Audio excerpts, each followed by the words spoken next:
Will you all please join me in Gassho? And say the Nembutsu with me.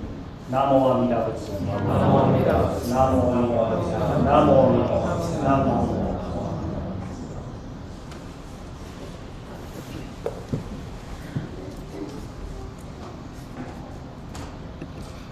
Good morning, everyone. Good morning, Sensei. It is a beautiful day today. We in the Northwest have been enjoying some pretty nice sunny weather.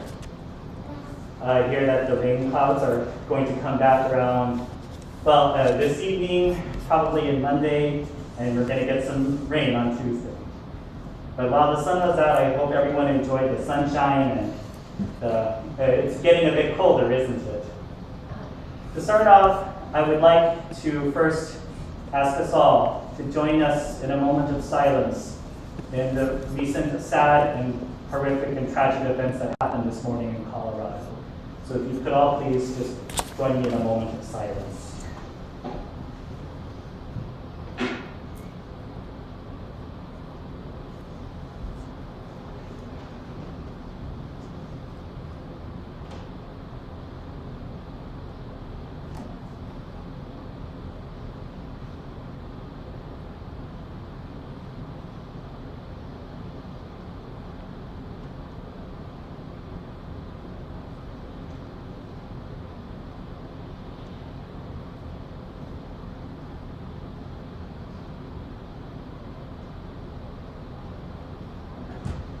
Namo Amida Butsu. Namo Amida Butsu. Namo Amida Butsu. Namo Amida Butsu.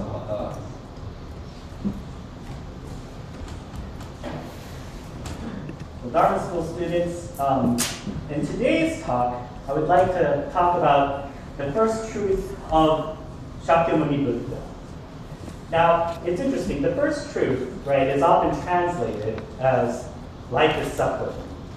And sometimes I don't like this translation because it's so absolute and it is so kind of pessimistic or seems too strong.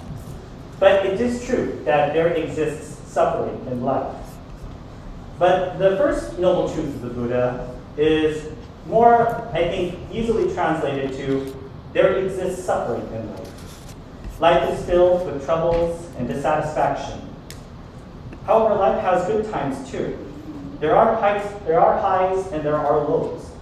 So when we talk about the first noble truth of the Buddha, we're not just talking about the hardship and the pain and the suffering.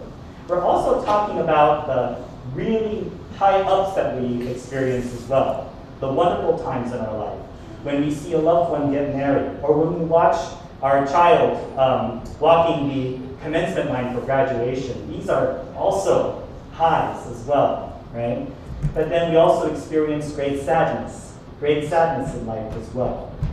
And when we see horrible things on the news, or when we lose a loved one, or when we lose a family pet, those are some really sad lows. But sometimes we also experience disappointments too, when we don't get the grades that we want, right? We thought we studied really hard for a test, and then of course we don't get the grade. We get maybe a B minus, and we thought, oh, I thought I studied hard. I deserve an A plus. Or when we get something, when something interrupts our schedule. Sometimes we have these very fine schedules that we make in our lives, and something happens to interrupt that. Inconvenience is definitely one of those lows that we feel. For those of you, I'm bringing this up because we are approaching the Thanksgiving holiday, and we all know that travel is a really big stressor for us during this time. We travel on the road and we get into traffic, right? And of course, when we get traffic, that causes great unease.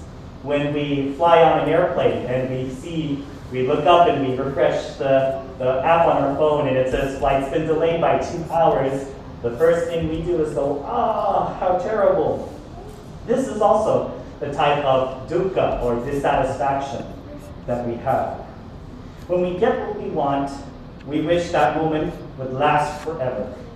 We hit for those of you who indulge, when we go to the casino and we pull the lever, we don't pull the lever, we press the button and we hear that bing, bing, bing, bing, bing, right? We get really excited and we go, I want this to always be the case, right?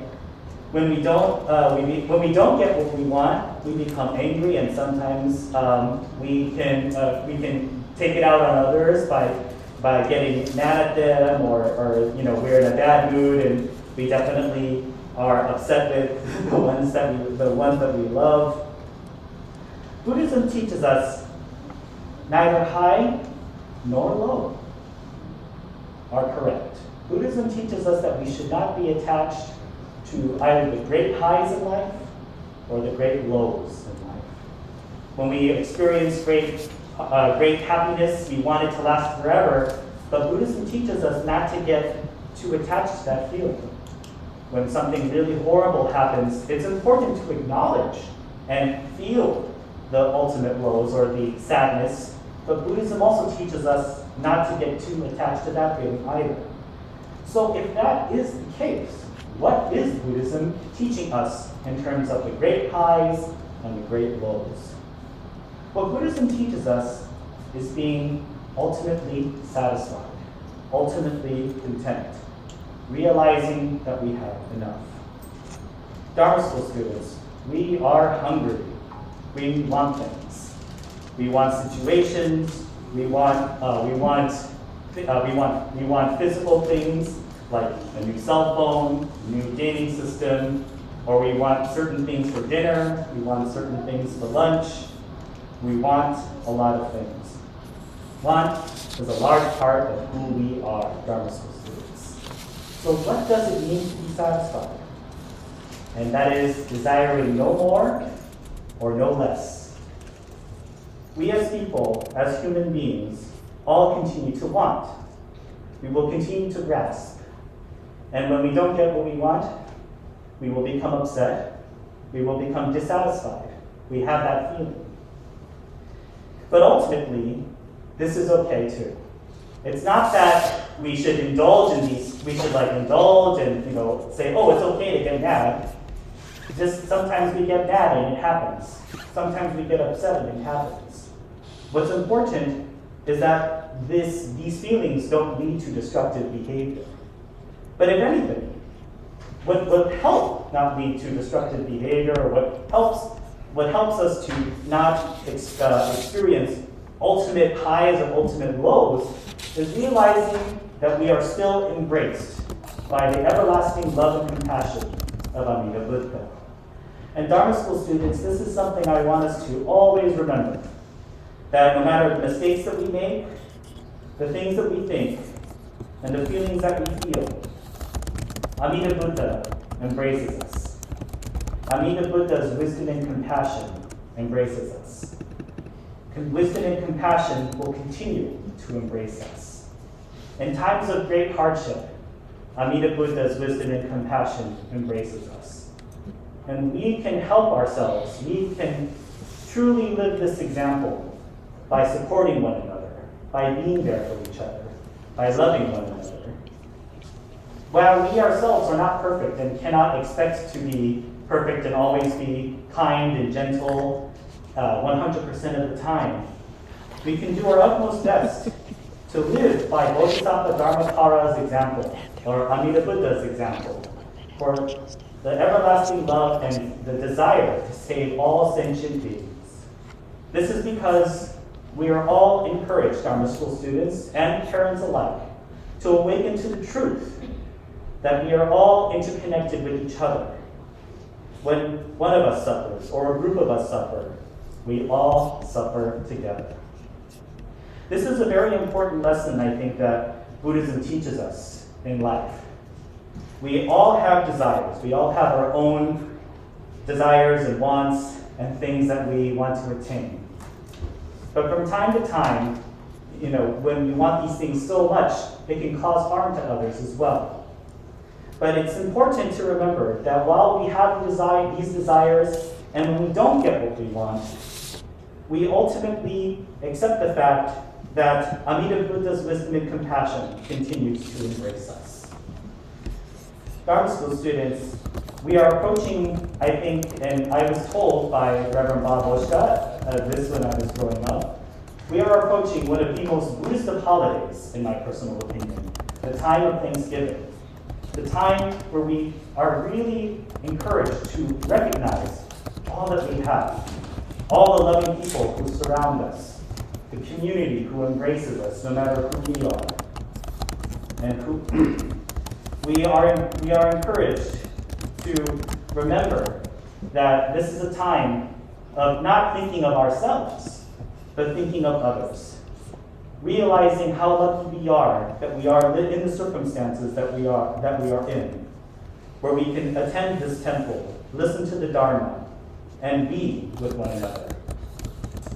I highly encourage all of my Dharma school students and parents alike and Sangha members alike to do their best to really reflect and have this time to ask ourselves about how we view the world. Is our viewpoint correct? Do we truly listen? Do we truly listen and live by the many readings that we read every week at Sunday service? I know that we all try our best, but I think in times we must also remember the threefold refuge that we take, and of course the golden chain that we recite, and our pledge as well. So when we read these readings in service today, Dharma school students and parents and Sangha members, and especially myself, I must always remember to include myself amongst all of you, for I am also a part of you as well. Let us continue to traverse this time and this wonderful weather and the wonderful company with each other, of really listening to the wise words of Shinran Shoni, the wise words of Shakyamuni Buddha, and the pledge that we made that our Monshu, Shaku Senyo, has written for us. I want to thank you all for coming today to be with each other for this wonderful Sunday service. In closing, will you all please join me in God's name? And repeat the Nembutsu. Namo Amida Butsu. Namo Amida Butsu. Namo Amida Butsu. Namo Amida Butsu. Namo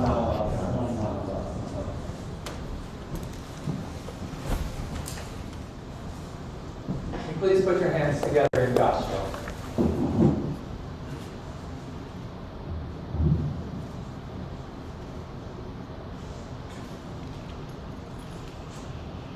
This is a bit long. Then the world-honored one, the guide of great compassion, entered the samadhi of moon-radiant love for the sake of Ajanta Shakti. Having entered this samadhi, he cast a brilliant light.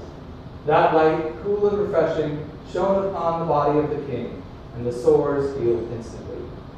The king said to Jivaka, "He is a deva among devas. What causes him to send forth this radiance?" "Great king, this auspicious sign seems to be for your sake. Because you have said that there is no good physician in the world to heal your body and mind, he radiates this light, first to heal your body, next he will treat your mind." The king said to Jivaka, "Does the Tathagata, the world-honored one, think to cast his eye upon me?" Jivaka replied, "Suppose there are parents with 7 children. When there is sickness among the 7 children, although the father and mother are concerned equally with all of them, nevertheless their hearts lean wholly toward the sick child. Great king, it is like this with the Tathagata. It is not that there is no equality among all sentient beings, but his heart leans wholly toward the person who has committed evil. To the person sunken in self-indulgence, the Buddha turns compassionate thoughts. Those who are free of self-indulgence, his heart lets free. Who are those free of self-indulgence? The bodhisattvas of the 6 stages. Great king, the world-honored Buddha do not see sentient beings' family heritage.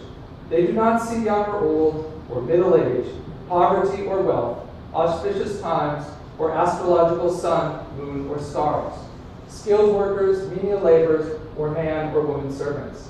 They see only sentient beings who possess the good mind. If they have the good mind, the Buddha's compassionately think of them. Great King, know that the auspicious sign is none other than the radiance of Tathagata, releasing, having entered the samadhi of moon creation.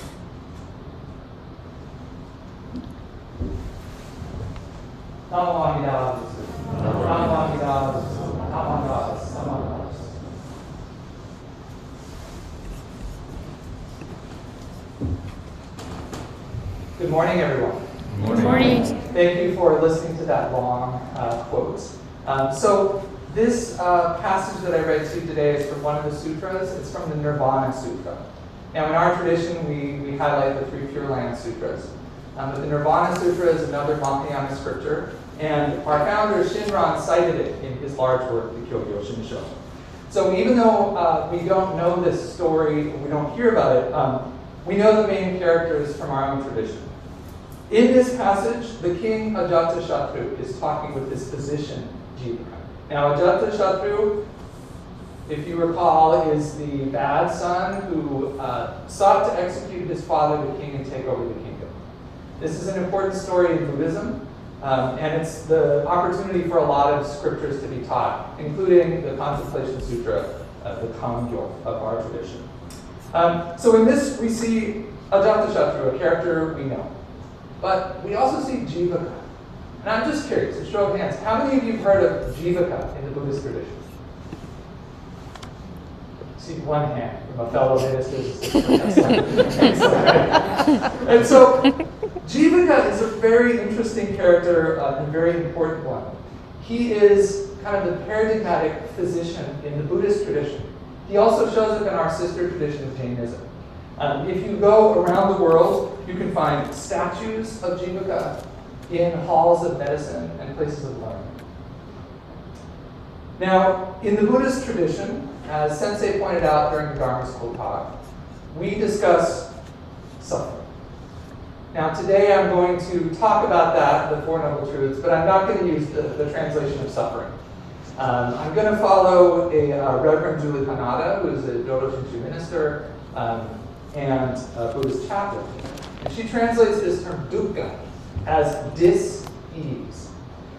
So there's a lot of challenges in translating Buddhist terminology. It was a huge problem when Buddhist texts were first translated into Chinese and then absorbed into Japanese culture. And it's a challenge we face today, speaking in English, trying to understand Buddhist terminology. When we talk about the Four Noble Truths, life is suffering, this term suffering is dukkha. I once had a friend who was pursuing a PhD in Hindu studies, who was a Hindu, and she told me that dukkha, so it was a great storytelling moment. I was like, what does dukkha really mean? She said, imagine you have a cart, right? Like a horse cart or an ox cart, and you have a wheel and an axle. And the wheel doesn't quite fit to the axle. It's too loose, and so the wheel is flopping and the cart is going everywhere. Or it's too tight, and the wheel is sticking and the cart is lurching. She said, that's dukkha, an unfitting wheel. The places when we don't fit with our lives. So this dis-ease is something that's very important in our tradition of Buddhism. I want to talk briefly about healthcare and medicine because we have a number of temple members, past and current, who are in the health professions. We have doctors and nurses, other clinicians, yoga instructors, people who are involved in the care of the body and the care of the mind. As we saw in this passage that I read today, Buddhism has long been concerned with both things. There's a long tradition of medicine being practiced within Buddhism. Monasteries were places where people could go and find healing. Not only spiritual healing for their spiritual dis-ease, but also healing for their physical dis-ease. And so this is something that has long been part of the tradition, and Jivaka is the main kind of symbol of that. In this passage, we see a discussion of both physical dis-ease and mental dis-ease. Remember, Ajatashatru is a character who, because of his greed for power, sought to execute his own father. And when his mother secretly brought food to his father in prison, he put her in prison. And so Later in his life, by the time he's talking about by the time this episode occurs, he is racked with the guilt of what he has done. He is racked with spiritual dis-ease about the broken relationship he has with his family and all of the things he's done as a terrible son and a terrible king. So, as some of you know, this fall I am serving an internship as a chaplain at St. Joseph Medical Center. This is not, most chaplains in the U.S. Come from Christian denominations, but there are many other chaplains. A recent study by the Chaplaincy Innovation Lab found that there are over 400 Buddhist chaplains in the United States. We serve in hospitals, prisons, the military, and many other locations. Now, chaplains in a hospital setting are interfaith. The work of a chaplain in a hospital is to be interfaith, to serve all people in their spiritual disease. And our spiritual disease comes from a lot of different places. The first noble truth of Buddhism says that life is filled with suffering. Birth, sickness, old age, and death are four of the key sources of suffering for us, disease for us and for our families. But Buddhism has a lot to teach about this. Buddhism doesn't stop at the first noble truth. It goes all the way through. There is an end to disease. That's the third noble truth. There is an end to dis-ease.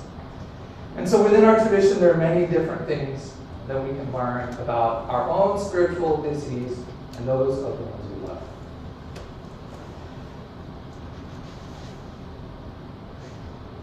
So I'm going to end today. It's a relatively short talk. I think I don't want to get up here and give a lot of answers. Right? I think folks know I'm a college professor. Part of my job is giving answers, but another part of my job is asking questions. I think that's the more important part of my job. And so, as we come here to this temple every week, and new folks, welcome. We hope to see you back. As we come here every week, I want to challenge, I want to encourage everyone here to think about what the Dharma means for you. What does it mean when you are in moments of dis-ease, spiritual dis-ease? When you are thinking about what life means, what the purpose of your life is, when you get up in the morning, what are you doing? What's the point? In moments when we're not sure, does the Dharma have something to say to you in those moments? And the answers are different for different people. Right? As Buddha famously taught 84,000 teachings, because we all have different issues. Right? These may be issues with our families. They may be issues of guilt. They may be issues of all kinds of other things. But Buddhism encourages physical health. It also encourages spiritual health. And in moments of crisis, moments of illness, we see meaning becomes really important. And so I would encourage all of you to reflect on Buddhism and think about what it means to you as we head into this Thanksgiving season, as we are with our families or are not with our families, or with our loved ones. What does the Dharma teach you? What does the Dharma? How can it assuage our spiritual disease? So that's the question I will leave you with. I'm going to read the passage again, because it's long. Just pay attention, remember that this is a person who's committed horrible crimes and has entered into feelings of deep despair over those crimes. And he has gone to his physician, who is a physician not only of body, but a physician of mind. And the physician gives him the three refuges, the three treasures, the Buddha, the teachings of the Buddha, and in his own presence, Jivaka gives him the Sangha. Jivaka is there with him to support him in his despair.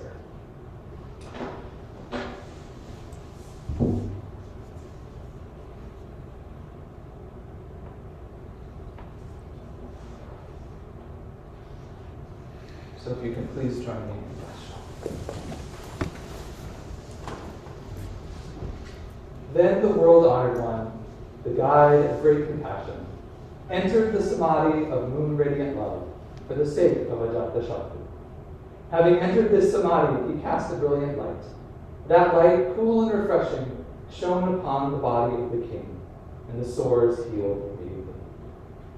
The king said to Jivaka, "He is a deva among devas. What causes him to send forth this radiance?" "Great king, this auspicious sign seems to be for your sake. Because you have said that there is no good physician in the world to heal your body and mind, he radiates this light, first to heal your body, next he will treat your mind." The king said to Jivaka, "Does the Tathagata, the world-honored one, think to cast his eye on me?" Jivaka replied, "Suppose there are parents with 7 children. When there is sickness among the 7 children, although the father and mother are concerned equally with all of them, nevertheless their hearts lean wholly toward the sick child. Great king, it is like this with the Tathagata. It is not that there is no equality among all sentient beings, but his heart leans wholly toward the person who has committed evil, to the person sunken in self-indulgence. The Buddha turns compassionate thoughts. Those who are free of self-indulgence, his heart lets free. Who are those free of self-indulgence? The bodhisattvas of the first 6 stages. Great king, the world-honored Buddhas do not see sentient beings' family lineage. They do not see young, old, or middle-aged, poverty or wealth, auspicious times, or astrological sun, moon, or stars, skilled workers, menial laborers, or man or woman servants. They see only sentient beings who possess the good mind. If they have the good mind, the Buddhas compassionately think of them. Great king, know that this auspicious sign is none other than the radiance that Tathagata releases when he enters the samadhi of moon radiant love."